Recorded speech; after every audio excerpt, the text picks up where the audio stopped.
Aku dan sahabat Sun Tao bekerja sama, mendirikan rumah penitipan hewan peliharaan dengan keahlian latih anjing 10 tahun dan teknik koleksi anjing bermasalah. Dalam setahun toko ini berhasil mendapat untung 26 miliar rupiah, tapi Sun Tao malah mengusirku hanya dengan 10 juta rupiah. Tokonya aku yang sewa, alatnya aku yang beli. Kamu cuma penjaga anjing. 10 juta? Ini sudah baik-baik saja. Aku tak berdebat, ambil uang itu lalu pergi. Dia pikir latih anjing itu mudah, tapi akan kugunakan satu anjing untuk tutup tokonya selamanya. Sun Tao, awalnya kita sepakat kau urus modal, aku urus teknologinya, untung dibagi rata.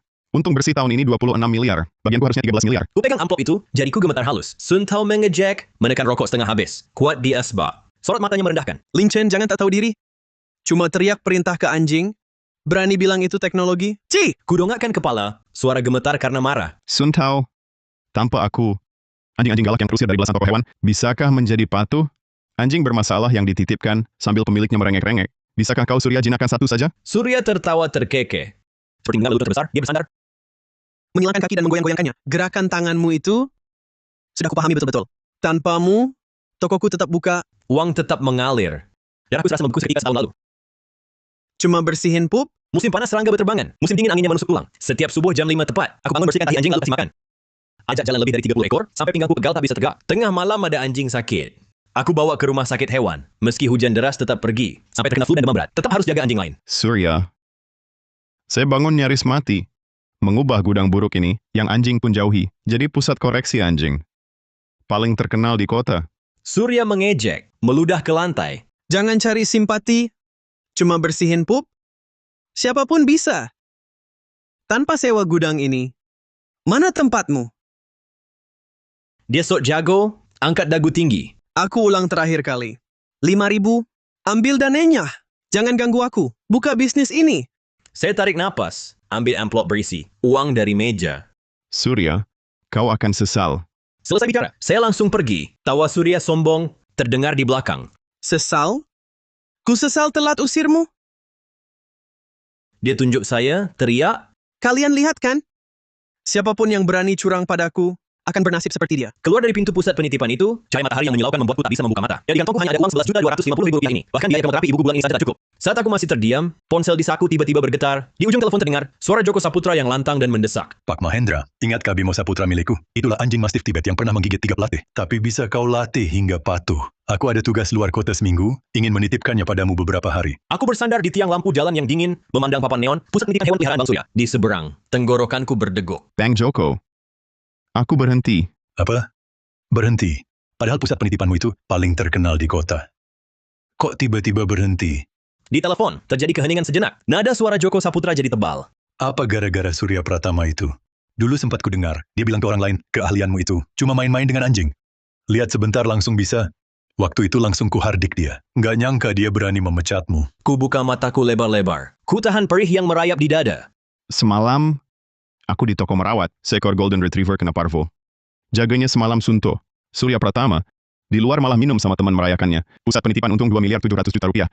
Joko Saputra marah sekali. Dasar kurang ajar. Kemudian suaranya jadi lembut, bertanya. Kamu mau gimana ke depannya? Amplop di tanganku kudengkeram lebih kencang. Suaraku agak tersekat. Aku tidak tahu. Selain melatih anjing, aku tidak bisa apa-apa. Mahendra, mau jalan sendiri? Aku tertegun. Api semangat langsung berkobar di hati. Tapi seketika padam oleh realita. Sewa tempat butuh uang. Beli makanan anjing butuh uang. Belanja peralatan butuh uang. Dompetku cuma sisa 5.000 yuan. Untuk hidup sendiri saja susah. Mau modal apa? Joko Saputra berkata tegas. Aku punya peternakan terbengkalai di pinggiran kota. Dulu buka wisata kuliner pedesaan rugi. Terbengkalai sampai sekarang. Luas sekitar 1,3 hektar. Kalau kau tak anggap remeh, silakan pakai tempat itu. Sewanya tak usah buru-buru dibayar. Sampul surat di tanganku tiba-tiba terjatuh. Pikiranku kosong. Bang Joko, kamu serius? Joko Saputra menjawab dengan tegas. Mahendra, kamu pernah selamatkan nyawa Bimo Saputra. Hutang budi ini tak akan kulupa. Tahun lalu saat festival kecil akhir tahun, Bimo Saputra gigit seseorang di kompleks perumahan. Para pemilik rumah meminta agar Bimo Saputra diutanasia. Anjing buas ini gigit siapa saja. Tak bisa dibiarkan di sini. Bahkan dokter hewan bilang, Anjing mastif Tibet ini agresif sejak lahir. Tak bisa dilatih. Kalau tinggal di sini bisa ada korban jiwa. Joko Saputra bawa Bimo Saputra mencariku. Pak Mahendra, tolong Bimo. Aku tinggalkan dia, pasang ranjang lipat di gudang, temanin Bimo tidur makan sebulan. Dia nggak mau dideketin. Ya aku jaga dari jauh. Dia serang, aku minggir nggak pernah lawan. Hari ke-11, dia makan dendeng yang kulurin. Hari ke-30, dia sandarin kepalanya pelan, di lututku. 3 tahun lalu proyek runtuh, aku terkubur panel pracetak. Bimo yang putusin rantai, lari 3 km, cakar selama 3 jam, tarik aku keluar. Cakarnya sampai keluar tulang. Kalau bukan Bimo, aku udah mati. Aku berdiri di bawah tiang lampu, hidungku kecut, hampir nangis. Bang Joko, terima kasih. Aku pasti bisa kerjain ini baik-baik, takkan mengecewakan. Anak baik. Besok lihatlah tempatnya. Kurang apa bilang aja. Setelah telepon, genggam uang 11 juta, aku ke rumah sakit. Kubuka pintu kamar, wajah pucat ibu. Langsung cerah. Baru rapiin selimutnya. Perawat datang bawa tagihan. Bagas, tagihan ibumu masih 19 juta. Kalau besok jam 5 belum bayar, kemoterapi harus berhenti. Ku genggam kertas itu. Buku jari memutih. Tepat saat itu Bibi masuk, membawa sekantong apel busuk. Dia memandangku dengan pandangan merendahkan. Loh, ini kan pelatih anjing. Katanya Surya mengusirmu dari toko. Dari dulu aku bilang, ngapain belajar latih anjing? Kemampuan setengah matangmu, untuk cari makan aja susah. Wajah ibu langsung semakin pucat. Tangannya yang keriput erat menggenggam pergelanganku. Matanya penuh dengan air mata. Bagas, ibu nggak mau diobati lagi? Penyakit ini seperti lubang tanpa dasar. Ibu nggak mau jadi bebanmu? Kita pulang saja ya? Aku menepuk tangan ibu, yang penuh bekas jarum suntik untuk menghiburnya. Bu, jangan khawatir. Aku punya uang untuk biaya pengobatan ibu. Sebelum ke rumah sakit, Joko Saputra mentransferku 100 juta rupiah sebagai modal masuk toko baru. Uang itu kubayarkan dulu untuk biaya pengobatan ibu. Melihat itu, Bibi mengejek. Berani pinjam ke rentenir? Kamu benar-benar nekat. Urusan keluarga kami tak usah kau ikut campur. Aku berjongkok, menghibur ibu. Tenang saja, Bu. Kamu pasti akan hidup enak nanti. Keesokan paginya, aku pergi bersama Joko Saputra ke peternakan terbengkalai di pinggiran kota. Peternakan itu dikelilingi. Pagar kawat berkarat, saat pintu didorong terbuka, terdengar bunyi kriat yang nyaring. Halaman dipenuhi rumput setinggi pinggang. Ke tembok beberapa bangunan tua banyak yang mengelupas. Jendela tertutup debu tebal. Tempat ini memang terlihat rusak dan tak terawat. Joko Saputra mengajakku berkeliling. Tempat ini sudah lama terbengkalai. Kalau kurang cocok, kita cari tempat lain. Tapi malah makin kulihat makin bersemangat. Bang Joko. Ini bukan peternakan tak terpakai. Ini tempat strategis. Joko Saputra terkejut sebentar. Tempat strategis? Memangnya ada yang bagus di sini? Aku berjalan cepat ke tengah halaman, membentangkan kedua lengan dan berputar. Pusat penitipan punya Surya Pratama. Berada di lokasi paling ramai di pusat kota. Aksesnya mudah. Papan namanya mencolok. Itu juga sebabnya bisa cepat menarik pelanggan. Tapi justru karena di kawasan ramai kota, harga tanahnya selangit, ruangnya jadi sangat terbatas. Aku memandang hamparan rumput hijau. Ruang seluas ratusan meter itu dipenuhi lebih dari 40 kandang. Sebagian anjing, selain makan dan tidur, setiap hari cuma bisa jalan 10 menit di lorong sempit. Lari atau lompat pun tak bisa. Dulu aku berulang kali usul ke Surya untuk menyewa lantai kosong di atas. Bila disatukan jadi area aktivitas terbuka, anjing bisa lari lompat bebas dan bersosialisasi. Luas lahan ini sekitar 1 hektar lebih. Setengahnya tanah kuning datar, setengah lagi hamparan rumput alami. Cukup untuk ratusan anjing bermain. Aku jalan mengelilingi pagar kawat. Di benakku sudah ada gambar rencana lengkap. Aku menginjak tanah kuning rata itu. Mata berbinar. Tanah kokoh ini cocok untuk area latihan. Saat hujan kaki anjing tak mudah becek. Lalu aku lari ke pinggir rumput, meraba helai rumput lembut. Sisi ini jadi area bebas bermain anjing, diberi bola-bola kecil, frisbee, biar mereka lari sesukanya, main bebas. Kutunjuk bangunan tua di samping. 2 ruang utama tak terpakai itu bisa direnovasi jadi kantor dan ruang isolasi medis. Ruang samping untuk kandang anjing. Di pojok pekarangan ada sumur tua. Beberapa bak batu bekas tertumpuk di sana. Dibersihkan bisa jadi wadah air dan makanan. Joko Saputra terus tersenyum lebar. Nadanya penuh pengakuan. Oke.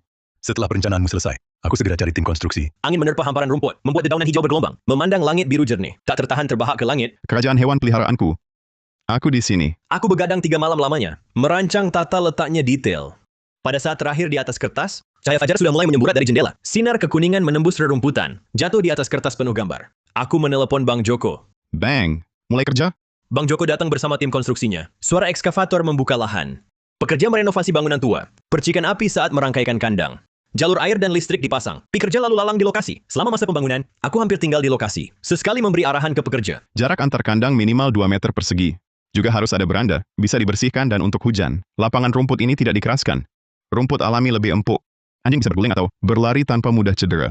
Hanya butuh setengah bulan lebih, sebuah taman peliharaan dengan penitipan. Koreksi perilaku anjing bermasalah, serta pelatihan interaktif pun telah dibangun. Mulai beroperasi resmi. Bang Joko mengeluarkan dokumen dari dalam mobilnya. Coba lihat dulu. Bisa diubah jika ada yang kurang. Aku mengambil perjanjian itu. Anjing klien dilatihnya. Perjanjiannya jelas-jelas tertulis. Peternakan ini untuk Bagas Mahendra pakai tanpa bayar 3 tahun. Setelah 3 tahun, 10% labanya untuk sewa tahunan. Joko Saputra tak ikut urusan manajemen apapun. Semua teknik, klien, dan hak putus sepenuhnya milik Bagas Mahendra. Tak ada klausul berat, tak ada hitung-hitungan untung. Hanya percaya sungguh-sungguh. Bang Joko, makasih. Joko Saputra tepuk bahuku. Kamu mampu. Cuma kurang kesempatan. Nanti kerja keras. Jangan sia-siakan tempat ini. Aku angguk sungguh-sungguh, genggam pena, ujung jari gemetar tanda tangan. Terakhir tangan segemeter ini, waktu Surya Pratama lempar 5.000 ke aku dan usir aku. Tapi kali ini, seseorang kasih aku kesempatan. Mulai hidup baru. Joko Saputra simpan perjanjiannya. Bagas, mulai hari ini jalan bebas. Siapa berani cari masalah, aku Joko Saputra, yang pertama lawan. Aku keluarkan HP, foto panorama taman. Edit dan unggah ke lini masa dengan tulisan. Toko baru mulai, terima koreksi anjing masalah se-Indonesia. Penitipan premium. Selamat datang semua pemilik anabul. Bawa pulang anabulnya. Baru unggah lini masa, belum 3 menit. Like dan komentar langsung 100. Sesama di industri, pelanggan lama kirim ucapan selamat. Tempatnya keren banget. Kapan bisa booking? Husky saya tunggu ditangani Pak Mahendra. Bukannya Bagas buka toko sama Surya? Kenapa tiba-tiba jalan sendiri? Langsung ada yang balas. Karena apa lagi? Dikeluarkan paksa. Yang komentar itu Raka Mahendra. Dia teman Surya. Surya juga ikut komentar. Bagas masih berani pakai ilmunya asal-asalan untuk tipu-tipu. Yang datangi dia gampang dibohongi. Kulihat sekilas, langsung skip. Joko Saputra marah kirim pesan. Surya bangsat banget. Dulu kalau bukan kau, tokonya kumuh itu mana bisa buka? Baik buruknya orang, tinggi rendahnya skill. Nggak bisa dijelekan cuma modal omong, daripada buang tenaga, debat sama dia online, cuma perang mulut, mendingan fokus, kerjain usaha sendiri bener-bener. Tapi Surya ternyata lebih licik. Sejak taman buka, bisnisnya tetap sepi. Tanya pelanggan lama baru tahu, Surya sama temennya sebar kabar buruk di grup-grup komunitas hewan. Bagas sebenarnya nggak punya skill. Anjing klien dilatihnya sampai stres. Peternakannya juga terpencil, nggak ada penjaga, anjing hilang susah dicari. Kalian nggak tahu, Bagas aniaya hewan, makanan anjing dikurangi. Rumor langsung menyebar. Banyak klien yang booking, pada batal. Sisanya ragu-ragu, nggak berani datang. Joko Saputra tahu ini, marah banget langsung bawa Bimo mau pergi menghadapi Surya. Saya tahan mati-matian. Emas asli tak takut dibakar.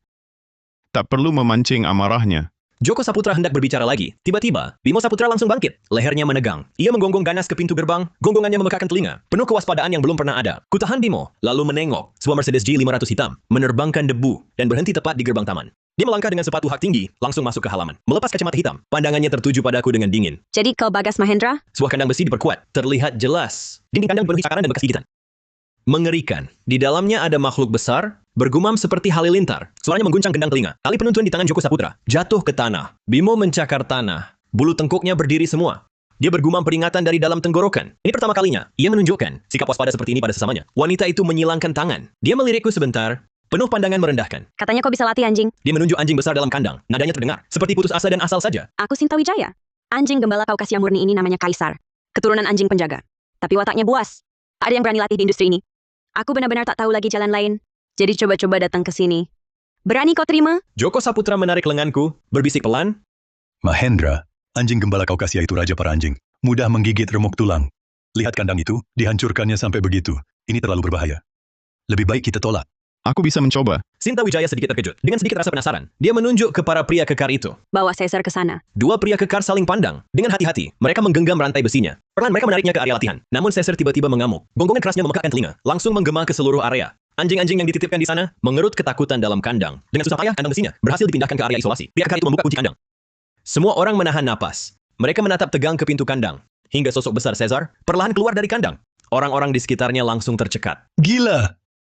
Ini anjing. Saat ini, baru kusadari wujudnya secara utuh. Tingginya 90 cm, berdiri lebih tinggi dari pria dewasa. Tubuhnya diselubungi, bulu panjang lebat hitam keabuan. Kepalanya besar, moncongnya lebar dan pendek. Taringnya mengkilap dingin memutih. Air liur menetes dari taring runcingnya. Yang paling seram adalah cakarnya. Lebih besar dari kepalan tangan orang dewasa. Kuku hitamnya tebal dan panjang. Menancap dalam di tanah berumput, bekas galiannya tadi, meninggalkan parit-parit dalam yang jelas. Ia berdiri di sana, seluruh tubuhnya memancarkan keliaran dan keganasan purba. Persis seperti beruang coklat yang baru keluar dari hutan. Para penonton di luar wajahnya muram. Ya ampun, anjing seganas ini belum pernah kulihat. Ini bukan lagi anjing besar biasa. Ini anjing raksasa lebih ganas dari Mastiff Tibet. Melihatnya saja sudah gemetar. Mampukah orang ini menaklukkannya? Aku mengenakan baju pelindung anti gigitan tebal, membawa clicker, berdiri di tengah arena latihan, menatap tajam. Anjing raksasa buas di depan mata ini. Kaisar tiba-tiba berhenti bergerak, kaki depannya menegang lurus, napasnya makin pelan, geramannya serak seperti batu giling, menghentak sarafku setiap kali. Persiapan anjing garang sebelum menerkam. Jantungku serasa melompat ke kerongkongan, tanganku mengepal erat. Hanya satu pikiran di benakku. Dia akan bergerak. Sesaat kemudian dia langsung menerjang. Tubuh 100 kilo itu meluncur di udara. Angin kencang menerbangkan rambutku. Aku tak sempat berpikir. Tubuh melompat sendiri ke samping. Punggungku nyaris terkena cakarnya. Lapisan luar seragam pelindung. Terbelah robekan panjang. Kerumunan serentak berteriak kaget. Terhindar. Nyaris tertabrak. Berbahaya sekali. Lompatan anjing ini mengerikan. Jantungku sampai tak kuat. Belum mantap berdiri, dia menerjang lagi. Aku mengelak dengan kiko. Setiap serangannya tepat dan ganas. Cuma sedetik terlambat. Pasti aku terkoyak. Para penonton menahan napas. Menatap anjing buas di lapangan. Kaisar mundur setengah langkah. Aku hendak angkat tangan bertahan. Ia melompat dengan cepat. Bayangan hitamnya seketika menutupi cahaya di atas. Hatiku terpukul. Bagas. Hati-hati. Bagas. Hati-hati. Joko berteriak histeris. Saat teriakan itu meletus, aku merunduk dan melindungi kepala. Menyusuri tanah dari bawah Kaisar. Menggelinding lepas, cakarnya yang besar, nyaris mengenai punggungku dan menghantam tanah. Kaisar gagal menyerang. Kepalanya menghantam jaring besi. Seluruh area isolasi bergoncang. Ia menggoyangkan kepala dengan marah. Berbalik dan menerjang lagi. Aku menghindar dengan berguling. Lalu melepaskan tali penuntun di pinggangku. Mati-matian memperhatikan gerakannya. Detik-detik genting tadi. Membuatku tenang total. Joko berpegang pada pagar kawat. Wajahnya pucat. Bagas. Jika tidak bisa mundur saja. Jangan dipaksakan. Hanya menanggapi dengan suara keras. Tenang Bang Joko. Aku tahu batasnya. Ku perhatikan kaki belakangnya yang bersiap melompat. Dalam hatiku berpikir tak mungkin mengandalkan tenaga. Harus ku coba caraku sendiri. Kaisar menyerang lagi. Tak ku tangkis serangannya. Malah ku lanjutkan mendekat. Saat cakar depannya terangkat, aku cepat merunduk. Tangan kiri ku tekan ke tengkuknya. Tangan kanan ku hela tali penuntun. Lilitkan ke moncongnya. Ku hela kuat. Ia menggeleng-geleng mencoba melepasku. Dengan bobot 100 kg, badanku terseret berputar. Ku tekan kuat tengkuknya. Tangan satunya terus memencet alat klik. Sekaligus ku teriakan perintah. Dengan nada tenang. Diam, Kaisar, diam. Kaisar makin meronta. Cakarnya menggaruk tanah dalam. Ku gigih tahan, sampai otot lengan pegal. Terus-menerus ku teriakan perintah. Setelah lebih dari 20 menit, perlahan ia mulai lemah. Napas beratnya makin pelan. Bulu tengkuknya mulai merunduk. Di mata ambernya, niat membunuh mulai hilang. Berganti dengan sedikit bingung dan patuh. Kerumunan menahan napas. Riuh rendah yang tadi, tiba-tiba henti. Semua membelalak, tak percaya. Dia sudah jinak. Luar biasa. Tadi kukira dia celaka. Hebat.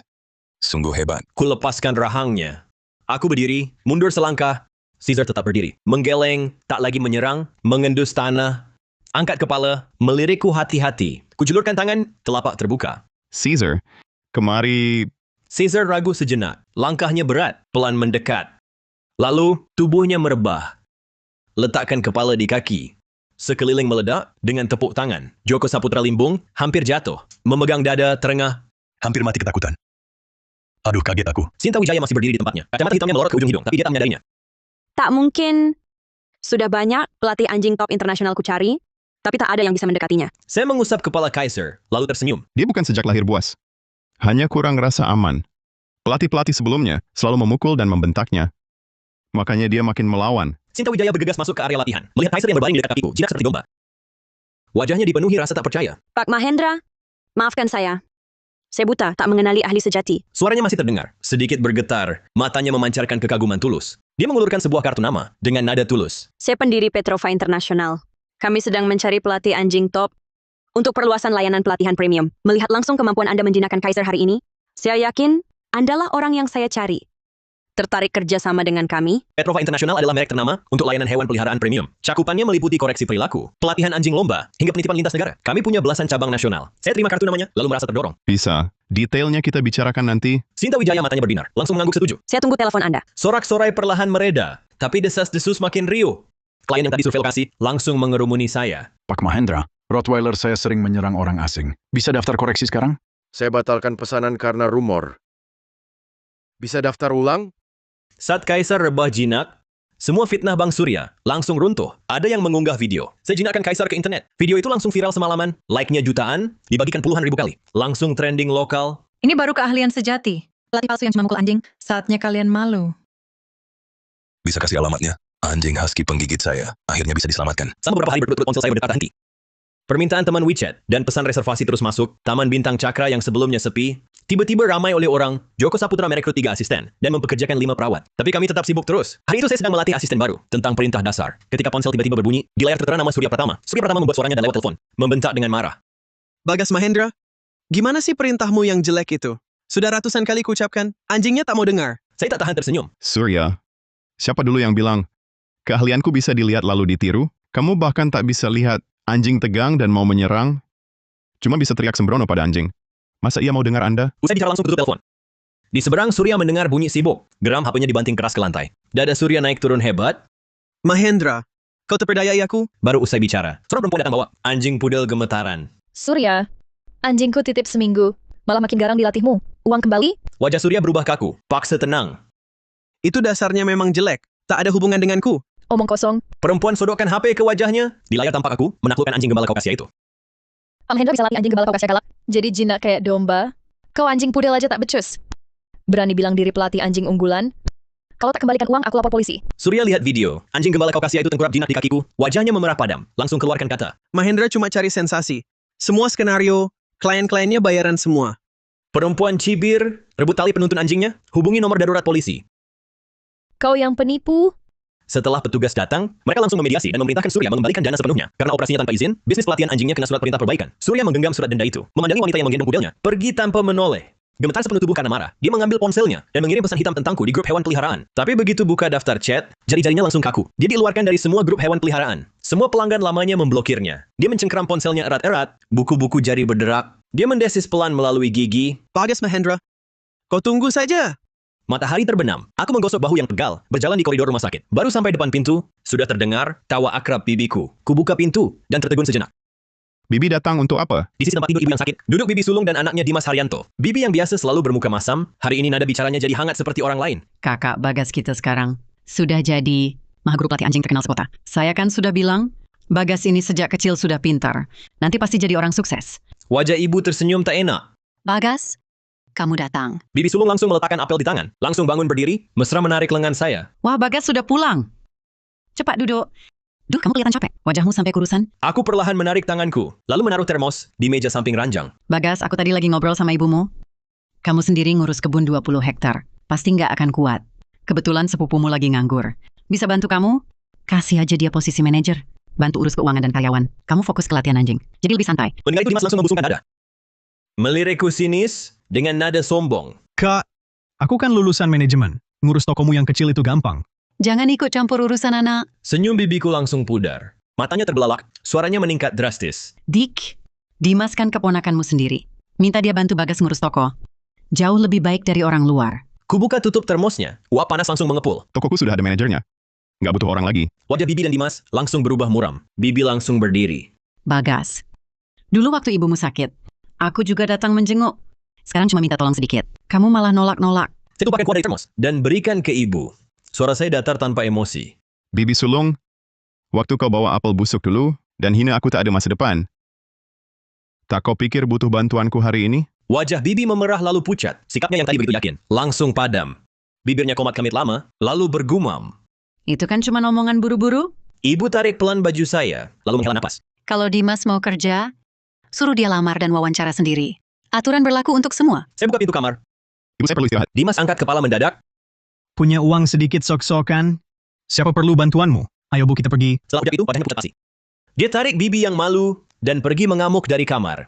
Kamar pun jadi sunyi. Ibu ambil sendok saya dan tepuk lembut tangan saya. Usahamu baru mulai, jangan sampai terganggu. Bisnis di toko memang bagus, tapi jaga juga kesehatannya. Saya menganggukkan kepala, lalu membetulkan selimut yang menutupi tubuhnya. Saya paham. Nanti setelah masa sibuk ini berlalu, saya akan segera memanggil perawat pendamping. Lalu ku bawa kau santai ke pantai. Keesokan harinya, aku kembali ke taman hewan peliharaan Bintang Cakra. Kaisar dan Fubao sedang main bola di hamparan rumput. Melihatku masuk, langsung berlari mendekat sambil menggoyangkan ekor dan menggosokkan kepalanya ke telapak tanganku. Joko Saputra sedang mengisap rokok, lari keluar dari kantor. Wajahnya tampak kesal tapi lucu. Teriak padaku sambil mengangkat ponselnya. Mahendra, coba lihat ini. Surya Pratama lagi jadi bahan olokan. Kuseka air liur di sudut mulut Kaisar. Kuterima ponselnya. Di layar ada video baru diunggah Surya Pratama. Latar belakangnya tokonya yang kosong melompong. Bagas Mahendra cuma cari perhatian. Anjing gembala Kaukasia itu sewaan. Dibayar 20 juta lebih. Sudah dilatih 2 minggu sebelumnya. Kliennya juga akun palsu. Metode latihan eksklusifnya itu cuma memukul dan melaparkan anjing. Baru diunggah. Kolom komentar langsung disesaki. Akun-akun palsu Surya Pratama penggiring opini. Kan kuduga ada yang tak beres. Mana mungkin jinakkan anjing Kaukasia galak? Tak lama buzzer bayaran itu beraksi. Banyak klien korban tipu Surya Pratama berbondong-bondong datang. Kolom komentar langsung jadi ajang pembongkaran kebohongannya. Surya Pratama lah si penipu. Golden Retrieverku dikirim untuk koreksi makan. Pasca pulang, lebih agresif lagi ngejar makanannya. Border Collieku merusak rumah. Dilatih di tempatnya 2 minggu. Habis 18 juta rupiah. Pulang-pulang sofa ketinggal rangka. Minta uang kembali, langsung aku diblokir. Tokonya baru toko licik. Corgiku suka menggigit orang. Dilatih di tempatnya sebulan. Pulang, tangan saya tembus digigit. Dia bilang itu sifat bawaan anjingnya, bukan urusannya. Awalnya Surya balas pakai akun cadangan. Kalian semua buzzer bayaran Bagas Mahendra. Akhirnya semua akun cadangan Surya. Ketahuan orang. Banyak klien lama juga di kolom komentar. Ramai-ramai kirim screenshot. Dia fitnah aku di grup dulu. Tak sampai setengah jam. Notifikasi sistem muncul. Akun ini diduga menyebarkan fitnah. Merusak nama baik orang lain. Diblokir permanen. Joko Saputra tertawa geli sambil tepuk paha. Basa-basi rasa. Masa depan dia di industri ini tamat. Baru mau kembalikan ponselnya. Di atas layar tiba-tiba muncul pemberitahuan khusus. Petrova International Sinta Wijaya unggah konten baru. Joko Saputra berseru, Bu Wijaya. Sudah setengah tahun saya ikuti dia. Lamannya selalu kosong. Kok hari ini posting video? Saya klik. Video itu tanpa filter, tanpa musik pengiring. Sinta Wijaya duduk di kantornya, di sofa kulit asli, mengenakan setelan, jas hitam yang rapi, rambutnya tertata sempurna. Ini pertama kalinya dalam 3 tahun, dia posting video di platform publik. Halo semua, saya Sinta Wijaya. Sebagai pihak terkait, saya tegaskan secara resmi, Bagas Mahendra menjinakkan Kaiser benar-benar terjadi. Tak ada skenario maupun aktor. Kaiser adalah anjing gembala Kaukasia murni, pernah ditolak 5 lembaga, pelatihan anjing internasional top. Di akhir video, dia menatap kamera dengan nada tegas. Para penyebar fitnah dan fitnah, saya ke Sinta Wijaya akan menuntut tanggung jawab hukum mereka sepenuhnya. Komentar langsung ramai. Bu Wijaya ternyata posting video. Baru kali ini lihat. Wajah Surya pasti merah padam. Presiden Direktur Petrova Internasional turun langsung membongkarmu. Mohon Pak Mahendra buka siaran langsung. Ajari kami cara benar melatih anjing. Sama. Tak mau lagi ditipu penipu seperti Surya. Komentar terus mengalir deras. Semua minta saya buka siaran Ajari. Saya menatap layar. Jari mengelus kepala Kaiser. Dia berbaring jinak di kakiku, menoleh ke arahku. Alasan Surya bisa tipu banyak orang. Karena terlalu banyak orang tak tahu cara benar latih anjing. Kira latih anjing cuma pukul dan bentak. Kalau aku bisa sebarkan konsep benar ke lebih banyak orang, tidak hanya lebih banyak anjing tak tersiksa, tapi juga para penipu, seperti Surya, tak akan punya ruang hidup. Aku angkat kepala pandang Joko. Bang Joko, aku mau buka siaran langsung. Siaran langsung? Bagus. Sekarang siaran langsung sedang tren. Kamu punya keahlian asli, pasti populer. Aku ambil ponsel, buat kiriman di lini masa. Besok malam jam 7, aku akan ajari gratis lewat siaran langsung. Cara dasar latih anjing. Tanpa pukul dan bentak, rawat hewan secara ilmiah. Aku bangkit berdiri, membungkuk pungut frisbee. Kaisar dan Bimo langsung berdiri kibas-kibas ekor. Mata berbinar menatap frisbee di tanganku, kuayunkan dan kulempar. Frisbee melayang ke rumput. Kedua anjing besar melesat. Cahaya senja di rumput, bayangan anjing memanjang. Dari kandang anjing jauh, bergema suara saling sahut, riang dan hangat. Besok malam jam 7, aku menggiring seekor Labrador yang baru selesai dikoreksi kerakusan makannya, menghadap kamera, memulai siaran langsung pertama. Halo semuanya, saya Bagas Mahendra. Hari ini saya ajarkan cara mengenali sinyal peringatan anjing untuk hindari gigitan. Saya tunjukkan sambil jelaskan. Anjing memperlihatkan taring, telinga menekuk ke belakang, ekor terselip, bukan marah padamu, tapi sedang takut. Saat begitu jangan disentuh, mundur perlahan saja. Banyak yang digigit karena tak paham sinyal ini. Lalu saya ajarkan juga cara pakai alat klik untuk laki. Anjing duduk, salam tangan. Cara koreksi kebiasaan anjing melompati orang. Tanpa pukul dan bentak, hanya pengarahan positif. Pemirsa siaran langsung. Dari puluhan perlahan jadi ribuan, akhirnya tembus 10.000. Komentar meluncur cepat. Oh begitu. Anjingku dulu memperlihatkan taring malah kupukul. Pantas makin galak. Sangat berguna. Baru coba. Anjingku benar-benar duduk. Pak Mahendra Dewa pelatih anjing.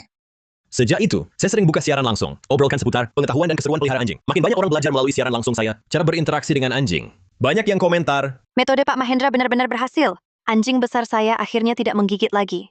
Akhirnya paham kenapa anjing sendiri suka rusak rumah. Rupanya energinya tak tersalurkan. Husky di rumah suka merusak.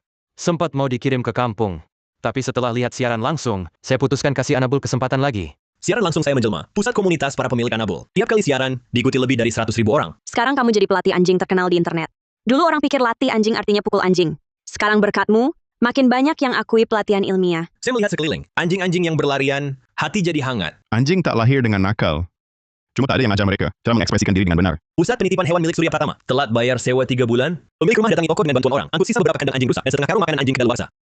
Tak mampu bayar sewa, buka toko apa? Cepat enyah. Surya Pratama menggembong kardus, berdiri di pinggir jalan yang kosong. Di layar pusat belanja. Aku dan Sinta Wijaya tampil di konferensi Petrova Internasional. Rekaman acara itu. Kuku Surya Pratama menusuk kardus. Bagas Mahendra, Hari ketiga setelah diusir, panggilan pengadilan datang ke tangannya. Pemilik Golden Retriever ini, punggungnya penuh bekas pukulan. Dulu dipukulinya, bawa laporan medis dan rekaman CCTV, laporkan dia. Minta ganti rugi obat. Dan mental 85,5 juta rupiah, Surya meringkuk di ranjang kontrakannya. Main handphone, layar menayangkan siaran langsungku. Ribuan komentar bergulir. Aku pandu Caesar tata cara perbaiki kebiasaan. Anjing melompat, latar belakangnya rumput hijau, seluas 1,3 hektar. Anjing-anjing berlarian, komentar dipuji semua. Pak Mahendra luar biasa, anjingku berhenti melompat. Cuma 3 hari. Bintang Cakra Pet Park terhebat. Anjing bermasalah di sana sebulan, sekarang penurut. Wajah Surya Pratama muram, menatap anjing-anjing. Ras mahal di layar. Senyum jahat tiba-tiba mengembang di bibirnya. Bagas lihatlah tokomu yang kehilangan anjing. Masih bisa bersinar terang apa? Jam 2 dini hari. Malam gelap pekat seperti tinta. Ketentraman taman hewan peliharaan. Tiba-tiba dipecah oleh riuhnya gonggongan anjing. Di bawah cahaya bulan, 3 ekor husky kocak mengejar bayangan hitam. Bayangan itu berteriak sambil berlari. Tolong! Kegaduhan dari area kandang anjing menggemparkan staf di ruang jaga. Dia menyampirkan jaket, lalu menerjang keluar membawa senter cahaya kuat. Sorotan senter menyapu cepat tempat kejadian yang kacau dan persis menyinari wajah Surya yang penuh lumpur. Siapa di sana? Seorang staf berteriak. Ia langsung ambil sekop di tembok lalu lari ke sana. Tolong, ada pencuri anjing. Surya ketakutan setengah mati. Ia berbalik dan lari ke arah tembok. Staf itu buru-buru mengejar. Dengan tangannya, ia pegang kalung 2 husky itu. Jangan kejar. 3 husky masih tak mau berhenti. Mereka mengulur leher, menyala ke arah punggung Surya. Ekor mereka bergoyang cepat. Staf membawa ketiga husky kembali ke kandang, mengunci setiap pintu. Lalu dengan senter, periksa lokasi dengan teliti. Itu kandang anjing border collie yang kelas lomba di bagian dalam.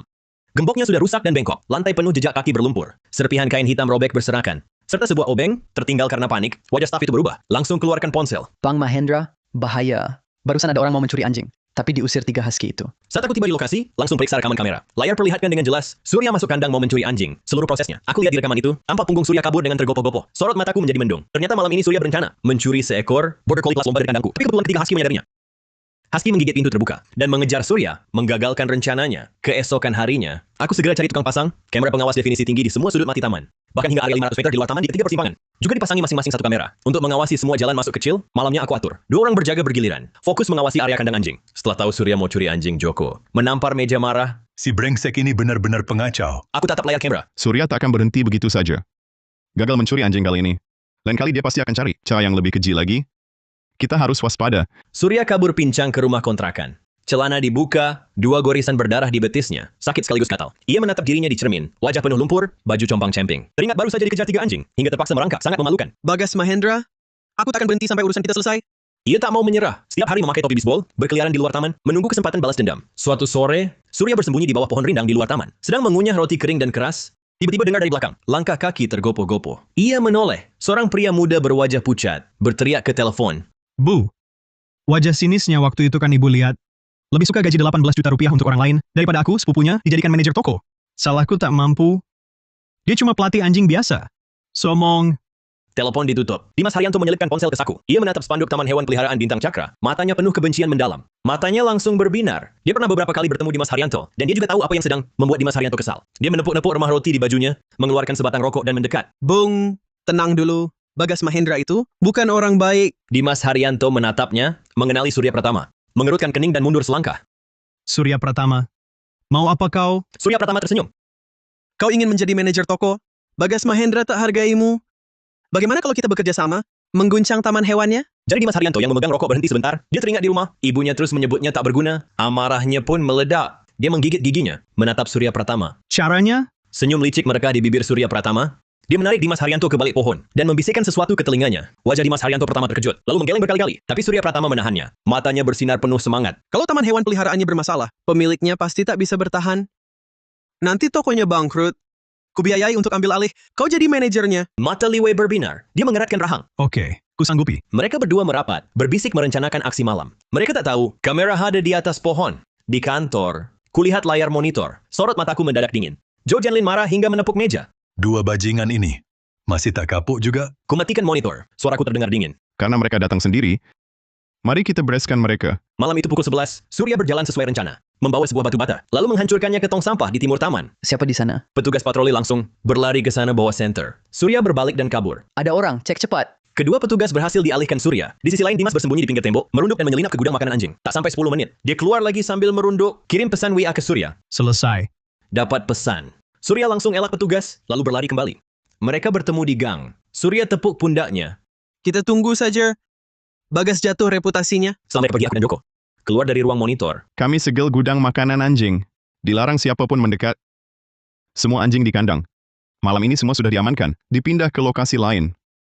Lapor polisi juga. Keesokan paginya, Surya Pratama dan Dimas Haryanto ajak jurnalis media daring, serta sekelompok teman brengsek yang sok pecinta hewan. Dengan gegap gempita menyerbu Taman Hewan Peliharaan Bintang Cakra. Lihat semuanya. Taman Hewan Peliharaan Bintang Cakra ini kasih makanan anjing murahan. Sampai semua anjing muntah dan mencret. Dimas Haryanto teriak paling keras. Bagas Mahendra kejam sekali. Penganiayaan hewan. Jangan titipkan anjing kalian ke sini lagi. Para jurnalis langsung rekam dengan kamera. Tapi saat mereka serbu area kandang anjing, semua terpaku. Kandangnya kosong melompong, anjing saja tidak ada. Bulu anjing pun tak kelihatan. Surya Pratama dan Dimas Haryanto bingung. Surya Pratama yang pertama sadar, langsung teriak ke kamera. Pasti dia merasa bersalah. Sembunyikan anjing-anjing sakit itu diam-diam. Kubuka pintu ruang monitor dan keluar. Hanya membawa sebuah termos, Joko Saputra mengikuti dari belakang. Kamera yang tadinya mengarah ke kandang kosong, serentak berbalik arah. Melihatku keluar, Surya Pratama semakin menjadi-jadi. Dia dorong jurnalis yang menghalangi, langsung menghampiriku. Ludahnya memercik wajahku. Bagas Mahendra, kamu sembunyikan anjing di mana? Dimas Haryanto ikut mendekat memberanikan diri. Kami percaya padamu, baru titipkan anjingnya. Tapi kau malah demi uang, beli makanan beracun. Blitz lampu kamera terus menyala. Pak Mahendra, benarkah Anda menggunakan makanan anjing murahan? Pak Mahendra, anjing-anjing di taman Anda, kemana mereka pergi? Aku tak langsung bantah Surya. Hanya tenang lihat aksinya, lalu berkata perlahan. Surya Pratama, kamu tahu dari mana makanan anjing saya bermasalah? Sorot mata Surya langsung panik, lalu dia membusungkan dada. Saya lihat. Anjing-anjing di tamanmu pagi ini, setelah makan makanan anjing yang kamu bagikan, langsung muntah dan diare. Dimas ikut menyambung. Benar, kamu pasti takut ketahuan. Makanya anjingnya dipindahkan. Keduanya saling menyambut, membuat suasana di lokasi semakin memanas. Banyak wartawan yang tidak tahu fakta sebenarnya juga mulai menunjuk-nunjuk dan berkomentar. Joko marah sampai wajahnya memerah. Dia mengepal tinju hendak menyerang. Tapi saya tarik dia. Saya gelengkan kepala, isyaratkan dia jangan buru-buru. Surya lihat saya diam. Kira saya sedang tidak punya alasan, jadi semakin lupa diri. Dia menunjuk saya. Lihat. Dia memang sedang bersalah, jadi tak bisa bicara. Saat itu tiba-tiba dari kejauhan, terdengar suara klakson yang jelas. Di mata Surya dan Dimas, langsung terlihat kilatan rasa bersalah. Saya lihat mobil yang mendekat dari jauh, tersenyum. Saya letakkan termos saya. Surya, kamu bilang saya memberi makan makanan anjing beracun? Mari kita hadapi semua orang dan jelaskan masalahnya. Dua mobil sedan berhenti, tepat di gerbang taman. Melihat petugas penegak hukum mendekat, tubuh Surya Pratama dan Dimas Haryanto serentak kaku. Wajah Dimas langsung pucat. Refleks, dia menyusut ke belakang. Tangannya mencengkeram ujung baju. Dia bertanya pelan pada Surya. Ada apa? Kamu yang lapor polisi? Surya pun tak tahu situasinya. Sikapnya yang tadi lancang mereda separuh. Tapi dia cepat sadar, mencubit tangannya keras-keras, berpura-pura tenang dan merapikan bajunya yang kusut. Dia berusaha tampil marah dengan wajar, menunjuk ke arahku dan berteriak penuh amarah. Saya mau lapor polisi. Dia, Bagas Mahendra, memberi anjing makanan berkualitas rendah. Puluhan anjing mati karenanya. Kami punya bukti nyata. Tangkap dia sekarang. Dimas Haryanto menunduk dan gugup menyambung. Benar sungguh. Kami lihat sendiri. Petugas menyipitkan mata, memandang Suntao. Lalu menoleh ke arah para jurnalis yang memegang kamera. Ia tak langsung menanggapi tuntutan Suntao. Dia ambil handy talkie, lalu dari tas kerjanya, mengeluarkan sebuah dokumen. Suntao dan Li Wei, Anda diduga merusak properti, menyebarkan fitnah, dan melakukan pemerasan.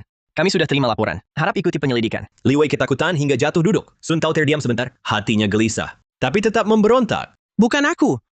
Lin Chen yang salah. Petugas menatapnya. Pandangannya tajam. Tuan Lin sudah lebih dulu melapor, serta menyerahkan bukti kejahatan kalian. Wajah Surya dan Dimas langsung memucat, seluruh tubuh kaku. Terhuyung mundur selangkah, Surya panik, namun tetap berusaha sobrani. Tidak mungkin. Lalu anjing di halaman itu kemana? Ekspresiku tenang. Saya angkat tangan memberi isyarat pada staf di samping. Detik berikutnya, layar elektronik raksasa di tengah area. Seketika menyala, di layar diputar serempak. Saya langsung lapangan rumput di pinggiran kota. Puluhan anjing sedang berlarian riang di hamparan rumput luas, bermain dan bercanda. Para pemiliknya duduk mengelilingi. Ada yang menemani anjingnya bermain, ada yang mengobrol santai. Suasana hangat dan ramai. Semua yang hadir terpana. Para wartawan buru-buru mengarahkan lensa ke layar. Saya mulai berbicara perlahan, suara jelas dan mantap. Kemarin malam saya curiga ada yang berniat jahat. Jadi semalaman saya hubungi semua pemilik dan memindahkan semua anjing ke lokasi eksklusif di pinggiran kota. Untuk mengadakan kegiatan bersama, semua pemilik bisa bersaksi. Tak satu pun anjing celaka. Seusai bicara, saya ganti tampilan layar dan menampilkan rekaman kemarin Surya dan Dimas berkomplot di luar. Dimas menyusup malam hari. Rekaman CCTV definisi tinggi. Di ruang makanan anjing sangat jelas. Semua gerak-gerik mencurigakan. Dan wajah penuh konspirasi. Terekspos di depan semua orang, para saksi, dan jurnalis langsung gempar. Pencuri teriak, tangkap pencuri. Surya ini benar-benar kejam. Cepat tangkap dia. Surya melihat rekaman CCTV di layar. Lututnya lemas. Tak bisa lagi berpura-pura. Tubuhnya membeku. Wajahnya pucat pasi. Dimas ketakutan menggigil. Terjatuh terduduk. Takut angkat kepala. Dua petugas mendekat, langsung memborgol. Surya dan Dimas. Surya masih berontak dan berteriak. Aku tak terima. Tapi semua perlawanannya percuma. Dimas ciut nyali. Merengek berdalih. Aku dihasut Surya. Aku sedang tidak sadar. Petugas tak banyak bicara. Langsung kawal keduanya ke mobil. Jurnalis berkerumun memotret. Lampu blitz terus menyala, merekam keadaan memalukan mereka. Semuanya terekam jelas. Setelah sedan itu meninggalkan taman. Kerumunan pun perlahan bubar. Joko Saputra menghampiriku. Ia menarik napas lega. Akhirnya dua pengacau ini ditangani. Kini tak ada yang berani mengganggu lagi. Surya Pratama dihukum kumulatif dan masuk penjara. Dimas Haryanto ceroboh hancurkan masa depan. Ia tinggalkan catatan kriminal. Studi dan juga berantakan. Bibi tak berani lagi datang mengganggu. Rumah akhirnya tenang kembali. Kemoterapi ibuku selesai dengan sukses. Kondisinya makin membaik. Aku membawa ibuku pulang ke rumah baru dekat taman. Buka jendela langsung terlihat hamparan rumput sehektar lebih. Dengar riuh gembira anjing-anjing. Hidup tenang, hangat, nyaman. Tak ada lagi tekanan biaya. Tak ada lagi kesulitan jahat. Tak ada lagi pasangan tengah malam. Taman hewan peliharaan bintang cakra makin berkembang. Aku dan Petrova International Sinta Wijaya jalin kerjasama mendalam. Pesanan dari seluruh dunia. Di waktu luang. Aku tetap siaran langsung gratis. Setahun kemudian, Taman Hewan Peliharaan Bintang Cakra telah jadi pusat koreksi anjing bermasalah terbesar nasional. Setiap hari datang, pemilik anak bull dari seluruh negeri membawa anjing bermasalah ke sini demi reputasinya. Hari ini adalah ulang tahun ketiga kami. Kami mengadakan Karnaval Hewan Peliharaan Meriah. Ratusan anjing yang dahulu bermasalah dipimpin pemiliknya, berlari bermain riang di lapangan. Ibu duduk di bawah payung, memandang keramaian di depan. Wajahnya penuh senyum. Kesehatannya telah pulih total. Wajahnya cerah berseri. Semangatnya menggebu. Bagas, lihat anjing Golden Retriever itu, lucu sekali, ya. Dulu saat baru tiba, takut mendekati manusia. Kini bisa main dengan anak-anak. Aku ikuti arah pandang ibu. Anjing Golden Retriever itu adalah yang dahulu dipukuli Surya hingga babak belur. Anjing itu, pemiliknya sedang bermain frisbee bersamanya. Satu orang satu anjing, tertawa bahagia sekali. Aku tersenyum. Ya, cukup beri kasih sayang dan sabar. Mereka bisa jadi malaikat. Sinta Wijaya menghampiri bawa 2 jus. Serahkan satu padaku. Bagas Mahendra. Surat undangan dari Asosiasi Perlindungan Hewan Internasional tiba ceramah keliling bulan depan. Kuambil jusnya, mengangguk. Baik, aku akan sebarkan konsep perawatan hewan secara ilmiah ke seluruh dunia. Joko Saputra datang sambil membawa setumpuk sertifikat. Dia berlari menghampiriku. Wajahnya berseri-seri penuh senyum. Bagas, pusat kita dinobatkan sebagai lembaga hewan peliharaan paling berpengaruh tahun ini. Dan kau dijuluki sebagai tokoh pelopor industri hewan peliharaan tahun ini. Ku terima sertifikat itu. Ku tatap tulisan embas yang terpampang. Perasaan campur aduk memenuhi hati. 3 tahun lalu, Surya mengusirku hanya dengan 11.250.000 rupiah. Tak punya uang sepeser pun. Bahkan tak mampu bayar biaya pengobatan ibuku. 3 tahun kemudian aku berdiri di puncak industri ini. Memiliki kerajaan hewan peliharaanku sendiri. Kupandang mentari senja di kejauhan. Hatiku terasa sangat tenang. Semua penderitaan yang kualami, luka yang kuterima, akhirnya berubah menjadi cahaya, menerangi jalan di depan. Aku tahu, tugasku belum selesai. Aku akan terus melangkah, dengan keterampilan dan kasihku, menjaga setiap nyawa kecil berbulu, memastikan setiap anjing diperlakukan dengan lembut.